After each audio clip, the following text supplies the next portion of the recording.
O meu nome é Luís Antunes e faço parte do grupo Teatro Palha de Abrantes. Hoje é dia 27 de março. Comemora-se o Dia Mundial do Teatro. Este dia foi comemorado pela primeira vez no ano de 1961. E teve nesse primeiro dia de comemoração, a leitura de uma mensagem que foi escrita por Jean Cocteau em França. Claro que não quero chegar ao nível daquilo que terá sido a mensagem de Jean Cocteau, mas quero deixar-vos uma mensagem muito pessoal. Claro que podia hoje falar-vos do teatro ao longo da história, de como era o teatro no Antigo Egito, na Grécia, ou o teatro romano, mas na verdade não é isso que vos venho falar. Também não vos venho falar do teatro em Abrantes, e há muita coisa escrita sobre o teatro em Abrantes. Venho-vos falar da minha relação pessoal com o teatro. E na verdade desde miúdo que gostava de teatro e que tinha e sentia esta ligação ao teatro. E acabei por fazer peças infantis, mas de facto o momento que me marcou enquanto teatro foi de facto quando na minha escola secundária, a escola secundária Dr. Manuel Fernandes, preparámos durante um ano inteiro uma peça. Estava eu no 12º ano, isto no ano de 1993, estávamos então a preparar a peça Galileu Galilei, do Bertolt Brecht. Foi uma peça com grandes cenários, muitos adereços que montámos e, portanto, estando eu a entrar naquela altura na idade adulta, teve um significado especial para mim pela forma como fomos preparados, como enquanto grupo trabalhámos para estrear a peça no final daquele ano letivo no Teatro de São Pedro. O Teatro de São Pedro nessa altura ainda não tinha sido intervencionado com as obras, ainda não tinha sido cedido à Câmara Municipal de Abrantes para se tornar a Casa da Cultura em Abrantes.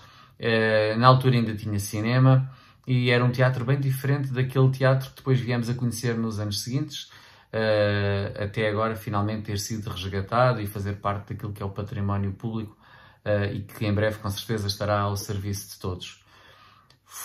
Significou para mim sobretudo trabalhar um personagem, trabalhar a voz, o corpo, trabalhar a imaginação e trabalhar, memorizar as falas para dizer em cena. Muito mais do que decorar para fazer um teste ou um exame naquela altura, que estava no 12º ano e com as famosas provas da frição, mas sobretudo trabalhar algo com gosto e com prazer. Bem, fui para a faculdade, não voltei a tocar no teatro, até que no ano de 1998 vejo um anúncio de que ia ser criado dentro da Associação Cultural Palha de Abrantes um grupo de teatro que tinha como responsáveis as professoras Helena Bantos e Rosa Garcia. Estavam então a preparar este grupo e que começou a fazer os ensaios no Convento de São Domingos. Juntei-me então ao grupo e começámos a trabalhar numa peça, a peça O Velho Ciumento, de Miguel Cervantes de Saavedra, e foi um contacto que tive enorme porque foi-me atribuído o papel precisamente do velho ciumento. Estamos a falar de um velho setentão nos anos, na época de Cervantes, seria hoje em dia um velho centenário, com um problema ali de Parkinson, digamos, porque era um personagem que estava constantemente a tremer a mão e era extremamente ciumento com a sua mulher, que ainda era bastante nova e donzela. Estreámos esta peça na Santa Casa da Misericórdia de Abrantes, no auditório, e foi um sucesso porque tivemos várias casas cheias e foi a nossa peça de estreia do grupo naquele ano. O grupo de teatro continuou, cresceu em número de atores, em número de técnicos e em peças produzidas. O grupo fez mais de 25 peças, entre peças infantis e peças destinadas ao público adulto, mas a verdade é que hoje o teatro significou para mim e para a minha profissão, significou que hoje tenho competências que ganhei graças ao teatro. Falo aqui de competências como sejam a colocação da voz, a capacidade de estar em palco, a capacidade de falar para audiências, de dar formação, de comunicar de forma estruturada, organizada e com boa dicção, a capacidade de imaginar, de criar, de perceber aquilo que está para além do personagem e do ator, da forma como pensa, age, sente. E isso faz com que o teatro seja das disciplinas mais completas na construção do ser humano. Faz com que seja das disciplinas mais importantes da educação e na formação de alguém. Não que não se consiga atingir com outras disciplinas, mas o teatro, sem dúvida, pode e ajuda muito nesse passo. Hoje, Dia Mundial do Teatro, quero deixar aqui a minha homenagem e a homenagem do Grupo Teatro e também do município de Abrantes a todos aqueles que fazem do teatro uma arte tão importante. A todos os argumentistas, a todos os dramaturgos, os encenadores, os atores, os luminotécnicos, os contra-regra, os aderecistas, os cenógrafos, os luminotécnicos, os sonoplastas, a todos aqueles que sobem para cima de um palco ou que estão atrás dele, seja na regie ou nos bastidores dos camarins. Mas também ao público que vai às salas que as enche, mas que infelizmente há quase um ano que não pode entrar nelas ou sem entrar medo quando é possível. Quero deixar a homenagem em nome da cultura, dizer que ela não morre, que está viva. Quando terminar esta pandemia ou quando forem alargadas aquilo que são as normas restritivas, desejo a todos que regressem ao teatro, regressem às salas, que vão ver teatro e que sintam o teatro. Obrigado e feliz Dia Mundial do Teatro.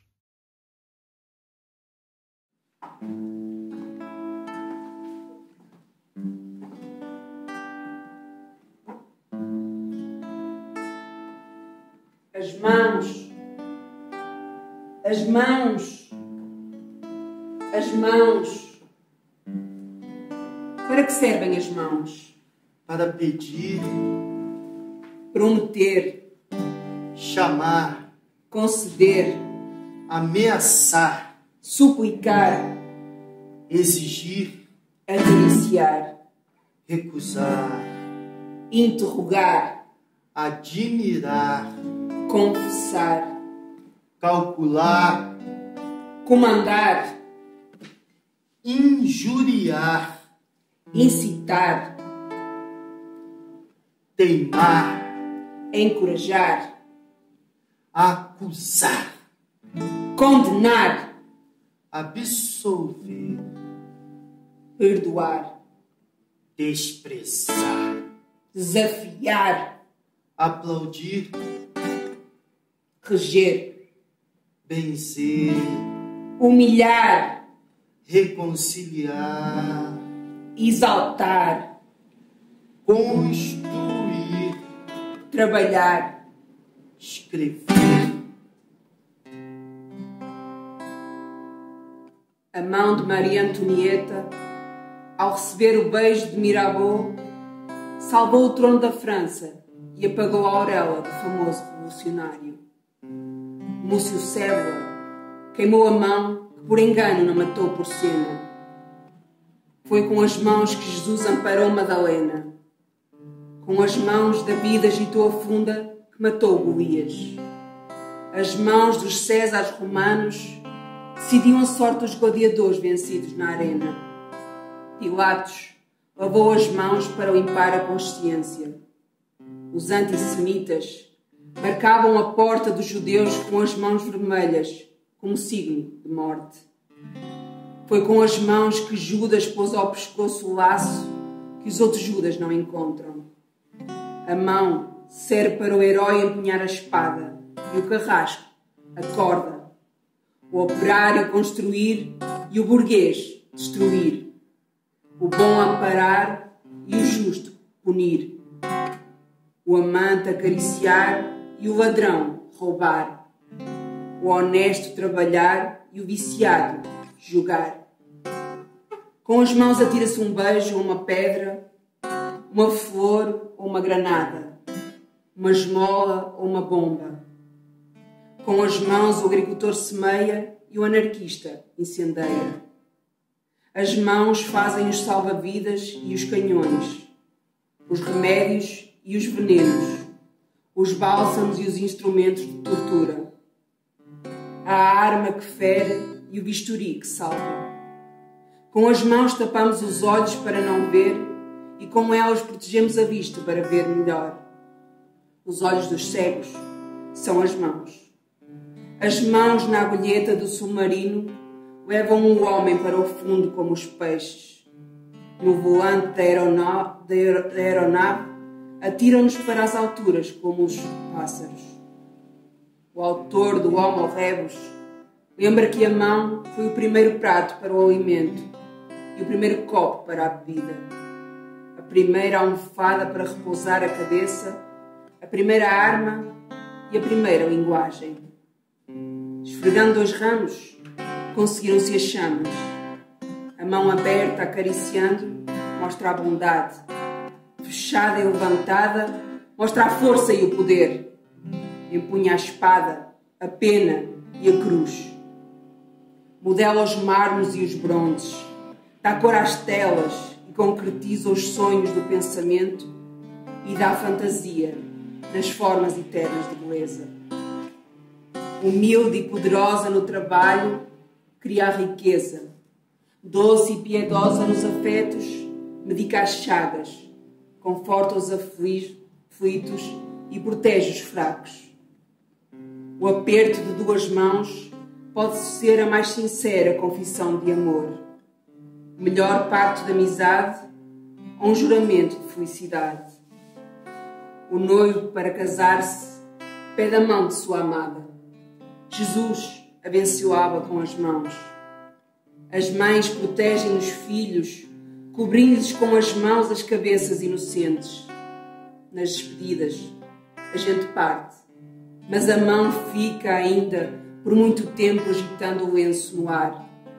Com as mãos limpamos as nossas lágrimas e as lágrimas alheias.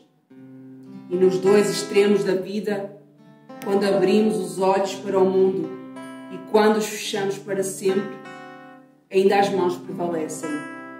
Quando nascemos, para nos levar a carícia do primeiro beijo, são as mãos maternas que nos seguram o corpo pequenino.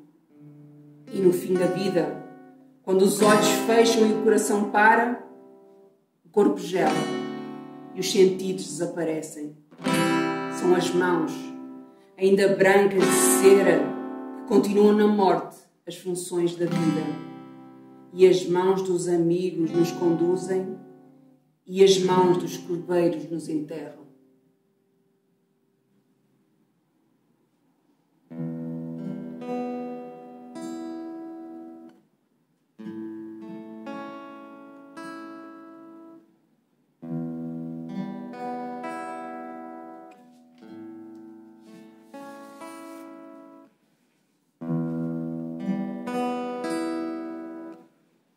A mão do dramaturgo, a mão que amassa o pão, a mão da massa, a mão que colhe, a mão que acolhe, a mão do poeta, a mão que incendeia, a mão que silencia, a mão que dá força, a mão do escritor, a mão delicada da bailarina, a mão do gesto perfeito, a mão calejada, a mão que tapa a boca, os ouvidos e abre os olhos. A mão do toque, a mão que sinaliza, a mão que martela as teclas, a mão da curtida na foto da cortiça, a mão que abre mares, a mão ausente da dor invisível de quem é capaz de conviver mesmo sem a mão física, por assim dizer, mas que consegue dar as mãos a si próprio ou aos outros e pinta mesmo com os pés. A mão que segura o berço, a mão descrente, a mão nas contas no terço, a mão do frentista, a mão do ascensorista, a mão sorrateira dentro da roupa, a mão lasciva, a mão que calcula, a mão que simula, a mão sensual, a mão suspensa no ar, a mão ilustrativa da conversa, a mão que se comunica em todos os idiomas, como as máscaras do teatro, a mão que expressa o que sente e que não diz, a mão do músico, a mão do cineasta, a mão do fotógrafo que dispara a câmara, a mão do pedreiro, A mão do garimpeiro em busca do ouro, ou daqueles que têm em suas mãos o seu maior tesouro. A mão do arquiteto, do carpinteiro, do arqueólogo, a mão que abre portas e caminhos. A mão dos prazeres solitários, a mão que puxa o lençol, a mão da cama, da toalha, de mesa, a mão da cozinha, a mão que traz o fruto à vida, a mão estendida para as palmas, ou a mão que fecha a cortina.